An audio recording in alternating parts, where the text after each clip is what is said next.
Olá, povo de Deus, sexta-feira, 27 de janeiro de 2023, terceira semana do tempo comum. A nossa reflexão de hoje é a partir de Hebreus 10, 32, 39, Marcos 4, 26, 34. Irmãos, lembrai-vos dos primeiros dias, quando, apenas iluminados, suportastes longas e dolorosas lutas.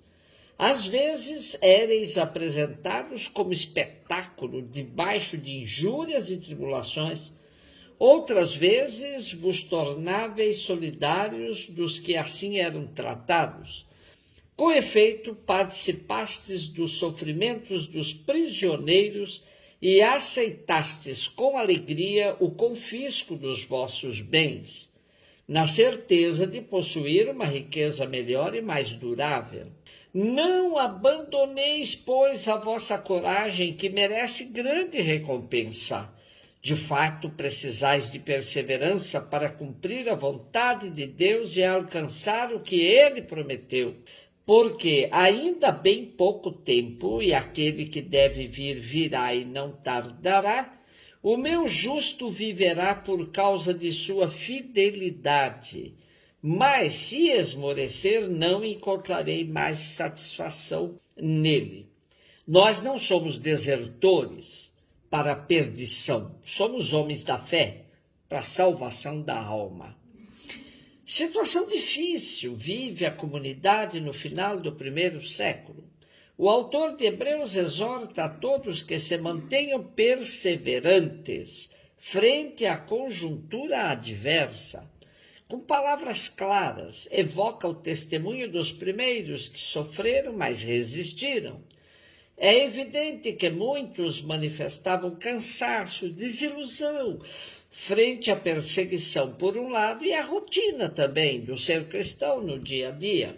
Nesse clima, a apostasia batia à porta. Ainda assim, o autor de Hebreus não impunha o chicote, mas com palavras firmes e cheias de compreensão, procura convencer a todos sobre a beleza de se manter firme no caminho abraçado.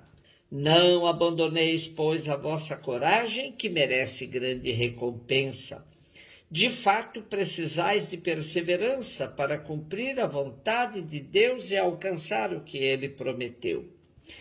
Outro argumento usado pelo autor de Hebreus é a memória dos testemunhos dos primeiros. Lembra que o passado de uma fé inquebrantável deve servir de estímulo para o presente.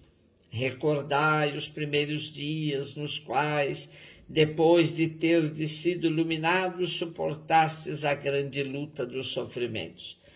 Entrevemos uma comunidade que deu provas de grande fortaleza e caridade. Uma comunidade capaz de enfrentar as perseguições e as mais graves humilhações sem recuar. Até foi solidária com quem estava em provações. Era, pois, uma comunidade plenamente cristã, animada de verdadeiro amor fraterno, porque a sua fé estava apoiada pela certeza dos bens futuros.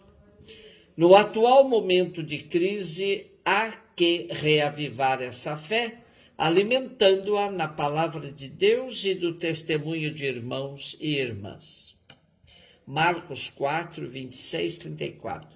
Jesus disse à multidão: o reino de Deus é como alguém que espalha a semente na terra.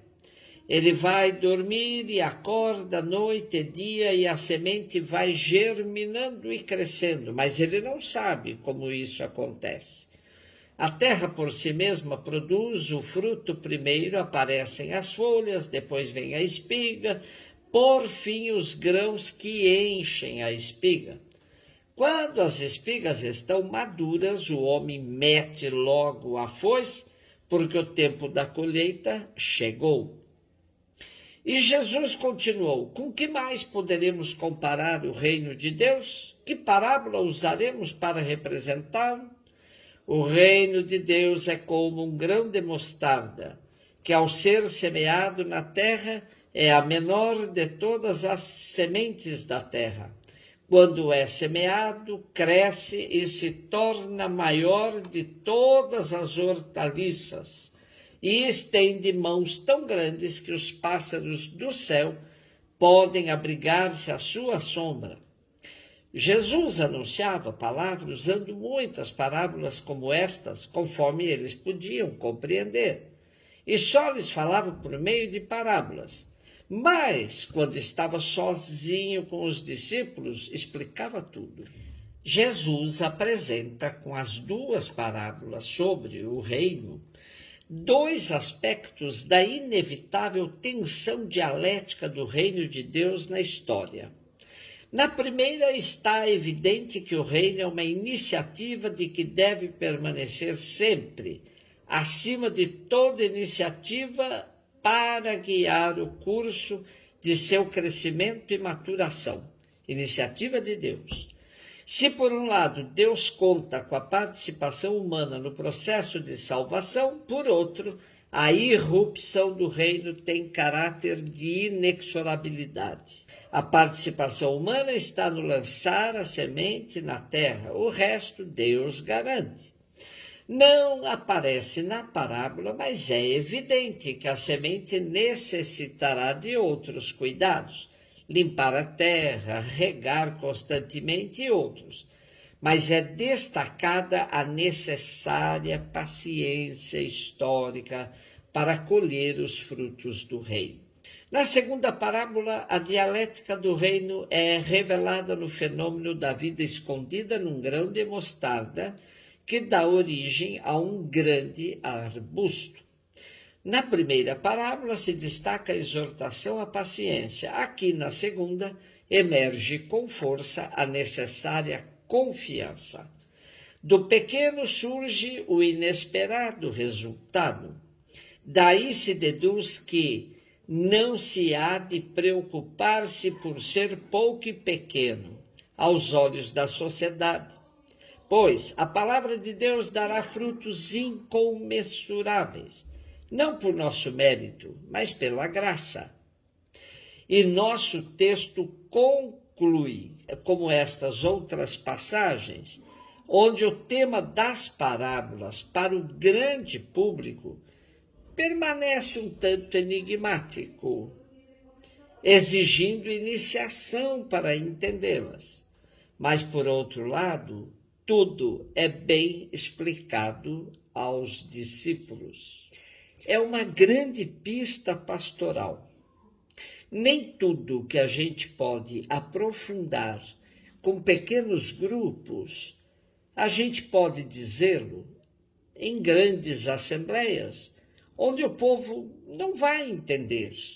Mas nos pequenos grupos de discípulos, nós temos que continuar aprofundando o sentido do mistério do reino, porque esses grupos é que vão dar continuidade à nossa caminhada pastoral nas comunidades.